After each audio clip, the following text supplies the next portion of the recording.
Oke, di video kali ini saya ingin memberikan preview match ya untuk pertandingan di hari Sabtu nanti. Ada Persija Jakarta menghadapi Maluku United. Ini bermain di kandang Persija ya, mungkin di JIS jam setengah 4 sore kick-off-nya waktu Indonesia bagian Barat. Lalu saat bersamaan ada PSPS Biak bertemu Persis Solo.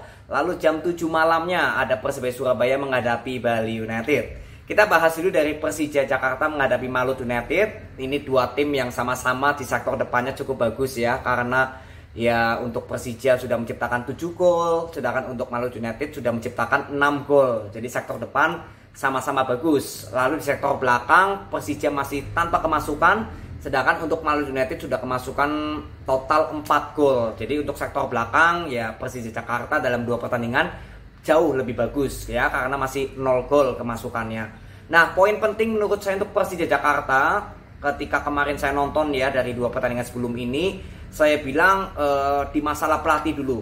Sousa ketika menangani Madura United, saya sudah melihat cara permainan Madura United di bawah Sousa. Mungkin dari fans Madura United paham lah ketika saya sangat menyukai sekali gaya permainan dari Sousa karena bola possessionnya ini cukup bagus. Nah, justru sekarang di Persija Jakarta, nah kita bisa lihat kalau bola possession masih tetap menjadi ciri khas utama di bawah pelatih Sousa. Jadi Persija Jakarta masih memanfaatkan sektor tengah, sektor sayap dengan melakukan bola possession. Dan ya tentu saja menurut saya ini juga keberhasilan yang cukup bagus ketika pemain yang baru datang atau yang baru dibeli oleh Persija Jakarta ini langsung bisa ngeklop ya, chemistry-nya langsung bisa menyatu dan tentu saja ya bisa menjalankan apa yang diinginkan oleh pelatih cukup cepat. Jadi menurut saya ini proses dulu ya, proses adaptasi dari pelatih baru, dari chemistry pemain yang didatangkan. Ini sudah menjadi keberhasilan poin utama dari Persija Jakarta. Sehingga mungkin dari 2 pertandingan ini penampilannya cukup oke dari skemanya. Kalau berbicara hasil ya itu juga cukup memuaskan. Tapi dari skema juga terlihat semua gol yang tercipta dari Persija itu melalui ya bola jalan, bola hidup, bukan servis bola mati lah gitu. Jadi jelas ini dari skema permainan yang sudah menyatu dari chemistry pemain dan apa yang diinginkan oleh pelatih. Ini yang saya bilang kekuatan utama Persija. Yang paling penting untuk Persija bisa konsisten atau tidak ya sampai akhir musim. Karena kalau berbicara dari 2 pertandingan ini sangat luar biasa sekali permainan dari Persija Jakarta dan diikuti oleh hasilnya. Sedangkan untuk Maluku United tentu saja dengan adanya Ciro, Tirone atau mungkin DDS yang sudah ngeklop ya ketika menghadapi Persib Bandung, ya memang ini menjadi sosok yang sangat mengerikan lah goal getter dari Maluku United. Tapi memang untuk Maluku United menurut saya permainan Maluku United ini mengandalkan counter attack. Jadi ini bisa menjadi ujian karena sektor belakang Persija kemarin menghadapi Persis Solo kan menerapkan jebakan offset yang cukup tinggi ya. Jadi ini ya besok kita akan lihat nih, karena kunci utama Maluku United bisa menciptakan 6 gol itu rata-rata dari masalah counter attack. Jadi besok kita akan lihat apakah sektor pertahanan Persija masih tetap konsisten, konsentrasinya tinggi, karena besok ya menghadapi Maluku United yang jelas ini sebagai counter pertahanannya Persija melakukan counter attack. Ya, jadi ini menurut saya cukup bagus juga nih untuk pertandingan besok. Baik untuk sektor depan Maluku United, apakah lebih banyak kejebak dengan offside trapnya Persija atau justru bisa memanfaatkan untuk melakukan lolos dari jebakan offside para pemain Persija. Nah, ini akan seru sekali. Ya, jadi untuk Maluku United saya nggak terlalu banyak memberikan masukan karena sejauh ini permainannya juga lebih banyak mengandalkan counter attack dari sektor sayap maupun tengah ya. Tirone juga beberapa kali cukup bagus ya bermain dengan Ciro. Nah, ini juga menjadi salah satu sorotan penting ya. Duo Sayuri juga mungkin besok akan diturunkan. Jadi ini akan menjadi saling counter. Persija Jakarta bermain dengan bola possession, sedangkan untuk Maluku United bermain dengan counter attack atau permainan cepat. Ini akan menjadi laga yang menurut saya cukup big match ini. Ya, jadi besok kita akan lihat apakah Persija Jakarta atau justru Maluku United yang bisa mencuri poin di pertandingan ini. Ya, jangan lupa ya jam setengah 4 sore hari Sabtu.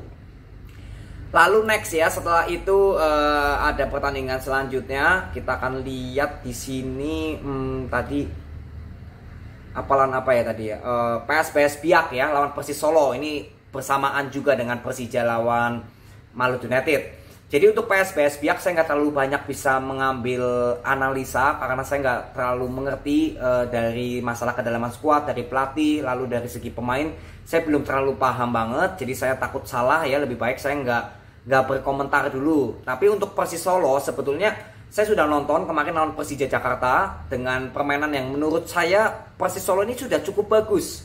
Di luar dari kekalahan 0-3 ya lawan Persija, sebetulnya Persis Solo ini sudah cukup bagus kemarin. Ya, atau dibandingkan dengan musim lalu, saya bilang Persis Solo lebih bagus permainannya seperti ini di musim ini. Ya, tapi memang yang menjadi PR penting untuk Persis Solo adalah di masalah sektor tengah dan juga sektor belakang ketika diserang gitu loh oleh mungkin besok pemain PSBS Biak.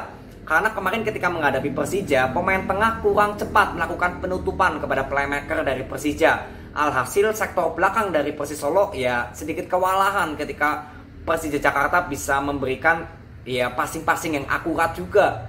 Ya, jadi untuk poin penting Persis Solo, saya nggak berbicara dari sektor penyerangan karena sejauh saya nonton kemarin bola possession dari Persis Solo ini sudah baik. Passing-passingnya juga enak ya untuk kita tonton. Kreativitas juga sudah terlihat baik ketika melakukan penyerangan.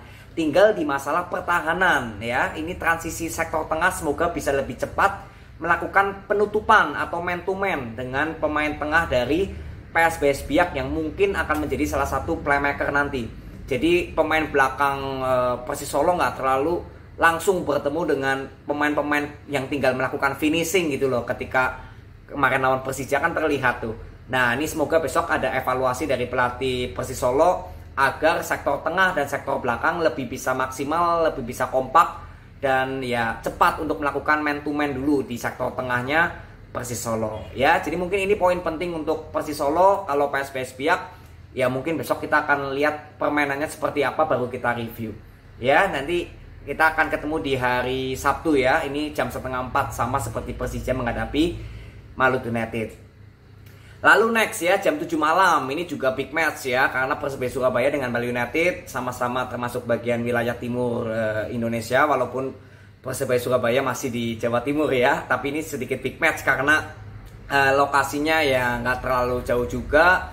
Dan yang paling penting untuk Persebaya Surabaya kemarin saya sudah melihat walaupun menang lawan Persita, tapi penyerangan masih monoton, masih pragmatis. Kreativitas serangan Persebaya Surabaya masih belum terlihat, passing-passing yang enak juga masih belum banyak yang maksimal. Nah semoga besok menghadapi Bali United saya ingin lihat semoga sudah ada perubahan dari masalah penyerangan. Kalau berbicara pertahanan Persebaya Surabaya udah cukup bagus. Mitreski ya kemarin juga cukup bagus, Tumbas juga pemain cukup oke. Tinggal di masalah penyerangan. Kalau mengandalkan counter attack Persebaya Surabaya oke lah. Kemarin Tony bermain cukup bagus juga, Rivera bagus, Catur belum yang melakukan overlap ke depan itu ya, memberikan assist kepada Rivera. Itu sudah cukup baik. Tinggal ketika mungkin nggak bisa melakukan counter attack, artinya kan Persebaya Surabaya harus bisa membuka pertahanan Bali United dengan melakukan kreativitas serangan. Nah inilah yang poin sangat penting untuk Persebaya Surabaya yang saya bilang nggak bisa terus menerus mengandalkan counter attack. Ada saatnya pasti Persebaya Surabaya harus bisa memecah kebuntuan pertahanan Bali United dengan cara melakukan bola possession yang artinya harus memerlukan passing-passing yang berkreativitas. Nah inilah yang saya belum lihat. Nah semoga besok menghadapi Bali United Persebaya Surabaya sudah ada perubahan. Karena Bali United saya bilang permainannya juga lebih baik daripada di musim lalu. Kemarin saat menghadapi Malut ya, walaupun harus kalau nggak salah bunuh diri ya gol ketiga dari Maluku United dari pemain belakang Bali. Saya bilang sektor pertahanan Bali United ya semoga nggak terlalu banyak melakukan kesalahan, tapi overall dari segi penyerangan sebetulnya Bali United sudah cukup bagus. Berapa kali terlihat bola possessionnya berjalan dengan baik, passingnya oke, kreativitas juga sudah mulai terlihat baik ya, chemistry juga sudah mulai terlihat baik. Tinggal besok di sektor belakang semoga ini bisa lebih disiplin lagi karena Persebaya Surabaya ini counter attack-nya cukup mengerikan ya. Sedikit kelengahan di sektor belakang Bali United ini akan memberikan peluang emas untuk para pemain Persebaya Surabaya karena kan kelebihan dari Persebaya Surabaya saat ini counter attack-nya ya. Jadi semoga besok untuk masalah pertahanan Bali United bisa lebih cepat melakukan pressing atau lebih cepat melakukan defense agar memaksa pemain Persebaya Surabaya nggak bisa terlalu mengalirkan bola yang lebih cepat ya, karena kita tahu Galih Freitas yang saya masih nantikan ya diduetkan dengan Malik Rizaldi ya, ini semoga besok kita akan lihat lah, semoga diturunkan bersama nih, karena Malik dan Freitas saya bilang ini pemain yang memiliki kecepatan dan skill yang cukup bagus, visinya bagus juga. Nah ini sebetulnya saya ingin melihat duet pemain sayap Malik dengan Freitas.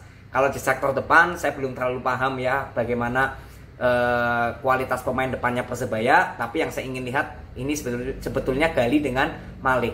Ya kalau Bali United nggak ada masalah, saya bilang pemainnya sudah cukup mendapatkan chemistry yang baik. Tinggal besok kita akan buktikan di atas lapangan Persebaya Surabaya sebagai tim tuan rumah. Semoga dari skema permainan sudah ada perubahan, kreativitas di sektor depan lebih hidup dan passing-passingnya lebih banyak dilakukan oleh pemain tengah maupun sayap dari pemain Persebaya Surabaya. Kalau untuk segi pertahanan Persebaya Surabaya sudah cukup baik. Sedangkan untuk Bali United sektor depan atau sektor penyerangan saya sudah katakan bola posisinya juga cukup bagus. Tapi yang paling penting poin utama yaitu di sektor pertahanan. Semoga Bali United di sektor pertahanan bisa lebih disiplin lagi. Ya ini Kadek Arel kan kemarin lawan Malut belum menjadi starting line up ya. Nah ini saya juga ingin lihat apakah pelatih dari Bali United masih terus melakukan perombakan di sektor belakang Bali United atau tidak. Ini saya juga ingin lihat starting line up-nya dari Bali United di sektor belakang akan seperti apa diturunkan besok. Ya, jadi mungkin ini aja review yang saya bisa berikan kepada kalian. Semoga bermanfaat. Sampai ketemu di hari Sabtu. See you.